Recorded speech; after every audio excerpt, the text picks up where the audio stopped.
এই টমেটোর চারাগুলো আমি এক কাকুর বাড়ি থেকে সংগ্রহ করেছিলাম, আমার গ্রামের বাড়ির দিক থেকে। তো এগুলো আমি 4 দিন আগে টবে প্রতিস্থাপন করেছিলাম। তো আপাতত মনে হচ্ছে এরা মাটির সঙ্গে অ্যাডজাস্টমেন্ট করে নিয়েছে। আর কয়েকটা টবে আমি মাটির অভাবে এবং জায়গার অভাবে দুটো করে গাছ দিয়েছি। যদিও আমি পরবর্তীতে এই গাছগুলো এখান থেকে আরও সরিয়ে দেবো, সবগুলো গাছ এখানে রাখবো না।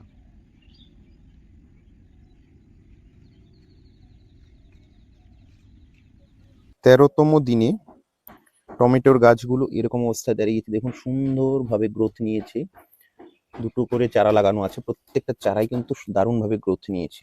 এখানে আবার দেখছি গ্রো ব্যাগের কিন্তু গ্রোথটা টবের তুলনায় একটু বেশি ভালো নিয়েছে।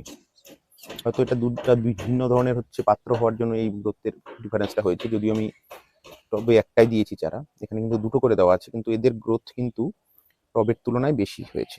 তো যাই হোক, যত দিন যাবে আমরা কম্পেয়ারটা করতে পারবো কোথায় গ্রোথ ভালো নেয় আর কোথায় কম গ্রোথ নিচ্ছে। 18 দিনের মাথায় অর্থাৎ 18 ডেজ পরে আপনার টমেটোর চারাগুলো এই অবস্থায় আছে। দেখুন সবগুলো গাছের মাথাতেই কিন্তু ফুল চলে এসছে, এখানে ফুল চলে এসেছে। দেখুন সবগুলো গাছের মাথাতে ফুল চলে এসেছে। এখনো পর্যন্ত এখানে কোনো প্রকার রাসায়নিক সার বা জৈব সার বা অন্য কোনো কিছু মাইক্রোনিউট্রিয়েন্ট কিছুই কিন্তু ইউজ করা হয়নি। তো আমি আপাতত এখানে কোনো কিছু ছাড়াই, যেহেতু গ্রোথটা ভালো আছে তাই এখনই কিছু দিচ্ছি না। কদিন পরে শিংকুচি, হাড় গুঁড়ো আর নিম খোল আর সর্ষের খোলের মিক্সটা যেটা আছে 25% করে বানানো, সেটাই এখানে ইউজ করব। আপাতত 7 দিন পর পর শুধুমাত্র নিম অয়েলটা এখানে স্প্রে করছি। এবং আমি 2-1 দিনের মধ্যেই গাছগুলোতে খুঁটির ব্যবস্থা করতে হবে, নাহলে গাছগুলো কিন্তু এই যেভাবে যে নিচের দিকে পড়ে যাচ্ছে একটা সমস্যা হতে পারে।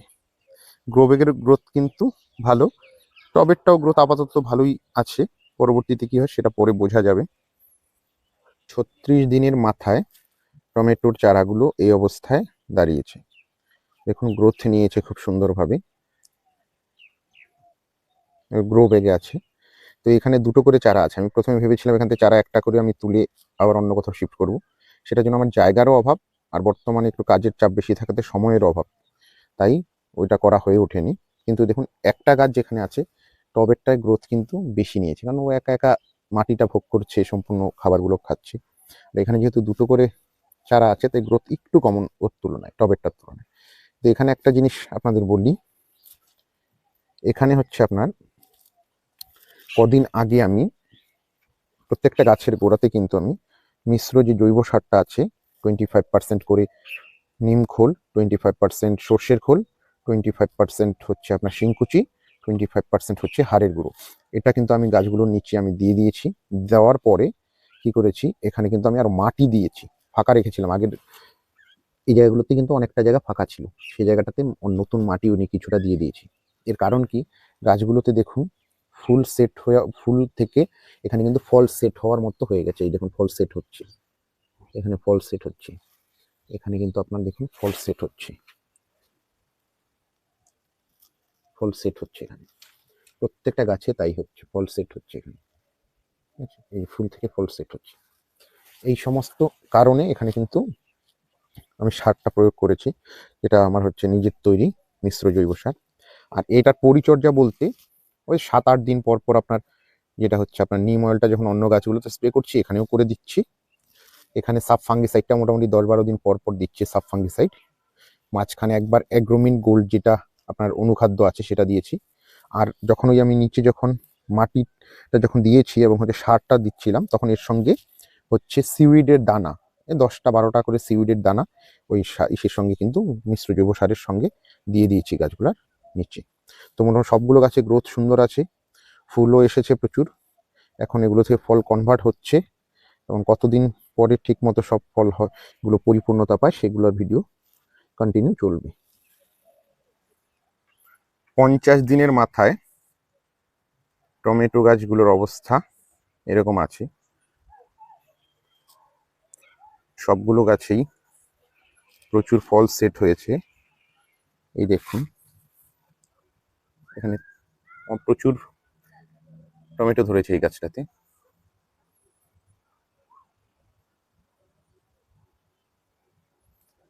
এই গাছেও অনেকগুলো টমেটো ধরেছে।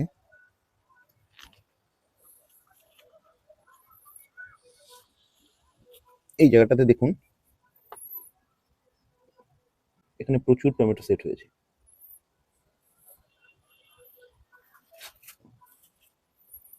এখানেও প্রচুর টমেটো সেট হয়েছে।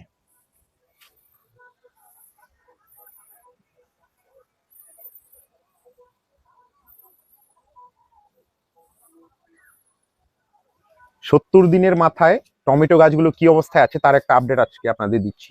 গাছগুলোতে দেখুন প্রচুর ফল কিন্তু ম্যাচিউর হয়ে গেছে। দেখুন প্রচুর থোকায় থোকায় ফল ধরেছে, এখানে টমেটো ধরেছে, প্রত্যেকটা গাছে সেম।